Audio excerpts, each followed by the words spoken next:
When I was 11, I picked stocks. I had the whole wrong idea. I was interested in watching stocks, and I thought stocks were things that went up and down, and I charted them. I read books on technical analysis. I read Edwards and McGee. I think that was the classic then. Hundreds and hundreds of pages. And I read that whole thing over and over again. I read everything. And I thought the first 8 years, I thought the important thing was to predict what a stock would do and predict the stock market. And then I read Ben Graham, when I was 19 or 20, and I realized that I was doing it exactly the wrong way, but it didn't hurt that I had that background and everything. And I rejiggered my mind, and when I read the book, The Intelligent Investor, and from that point, I never bought another stock. I bought businesses that happened to be publicly traded, but I became an owner of a business, and I did not care whether a stock went up or down the next day or the next week or the next month or the next year, and I didn't have any idea what it would do. I didn't know what the stock market would do, but I knew businesses. I'm a bright guy who's terribly interested in what he does. I've spent a lifetime doing it. I've surrounded myself with people that bring out the best in me, and you don't need to be a genius in what I do. That's the good thing about it. If I went into physics and a whole lot of other subjects, I'd be an also-ran. But I am in a game that you probably need 120 points of IQ, But 170 doesn't do any better than 120. It may do worse, probably do worse, but you don't really need brains. What do you need? You need the right orientation. 90% of the people, I'm pulling a figure out of the air, but 90% of the people that buy stocks don't think of them the right way. They think about something that they hope goes up next week. And they think about the market as something they hope goes up. And if it's down, they feel worse. I feel better. And you think about? I think about what the company's going to be worth 10 or 20 years from now. And I hope it goes down when I buy it, because I'll buy more. I try to keep my competitive spirit in a game where I can win. I do know this. When I want to do something, I always want to do it big. I put my whole net worth in City Service Preferred, $114.75. And I've never, since that day, in March 11, 1942, I have never had less than 80% of my money in American business. You can call them stocks. Or equities. But I see them as American business.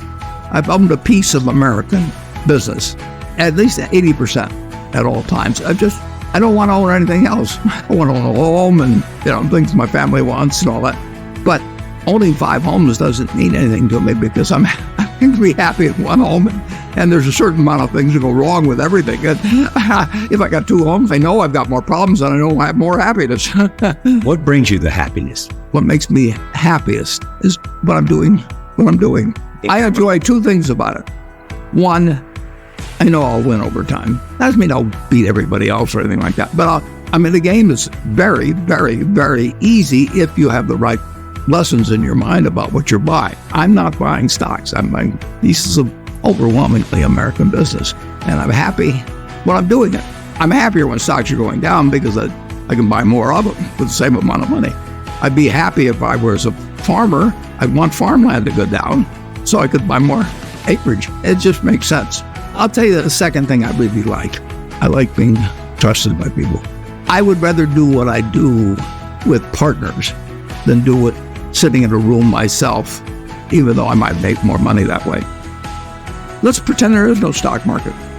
Let's say I had to buy these privately, like you buy a farm privately, like you buy an apartment house privately. They're investments. So you're looking to say, what can I do with money I've saved to put it away so I feel good about getting it back later under any circumstances, but not necessarily on a given moment. But if I have a farm, it's going to take me a while. But people would be so much better if they actually didn't have a stock market in terms of buying businesses.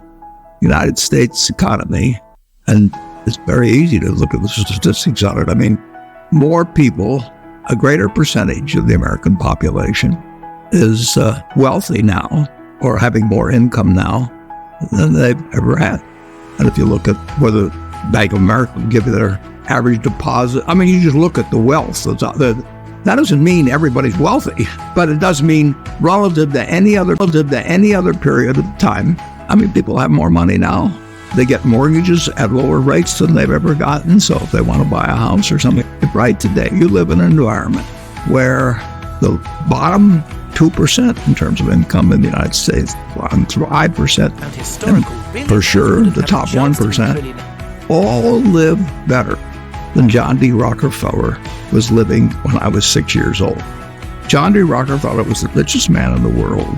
And today, you can get better medicine, better education, better entertainment, better transportation. You can do everything better than he could. It's astounding. That's in my lifetime. If you wanted to watch a football game, he still had to go there. And I can sit there with this big screen, and they keep showing me the replay, so they're explaining to me what happened and everything. And maybe everybody doesn't have a screen as big as mine, but damn near everybody has a screen or an iPhone or a computer or access to one. And they have access. When I was born, the dentist didn't use Novocaine. So there has been progress, obviously. And nowhere more than in the United States. There's no country that's done what our country's done. If you go back 3 of my lifetimes, you're looking at less than 1% of the world's population, closer to half of 1%, are sitting in this land. They don't work harder than people in all the rest of the world. I mean, in terms of hours of unpleasant labor, everybody's got hours of unpleasant labor in those days practically. They don't come laden with gold and, they are half of 1%. And they work the same hours. They got the same IQs. They may be a little self-selected in terms of enterprise, in terms of going across oceans and things. And fast forward a couple of lifetimes, and they've got 20% plus of all the bounty in the world. I mean, that is something that has worked like nothing. Just imagine that.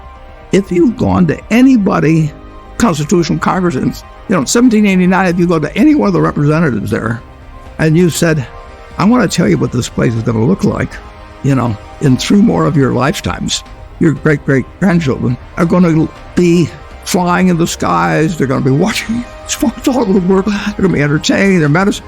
They'd hold you off to a military society. Of what he's doing, he's getting 50 cars and he's getting a whole bunch of little claim checks. Just think of it. Everything, when Thomas Edison did all the things he did, he made some money, but we're using it. It belongs to us. If you take what an hour of labor delivered to you 100 years ago and what an hour of labor delivers to you now for you and your family, it's unbelievable. Capitalism doesn't just say get rid of a referee and a government. We've got a government that can tell capitalism what to do. They do, and that's what they should do. And they do in different ways at different times and all kinds of things. But it's claim checks on future output.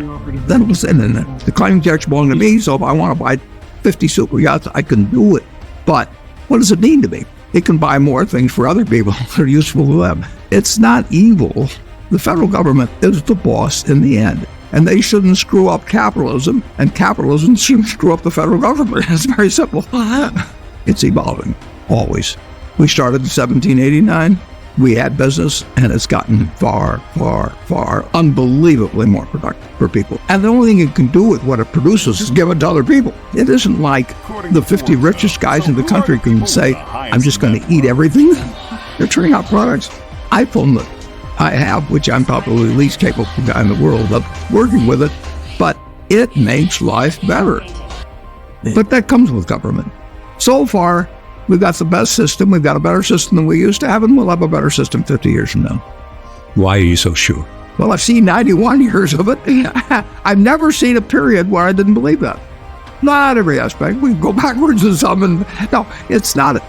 But it's unbelievable what has happened.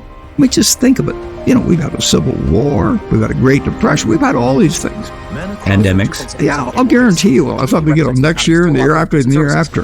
But in a herky-jerky but dramatic manner, business moves forward, government moves forward, more important, people move forward. I mean, I am happy to tell people that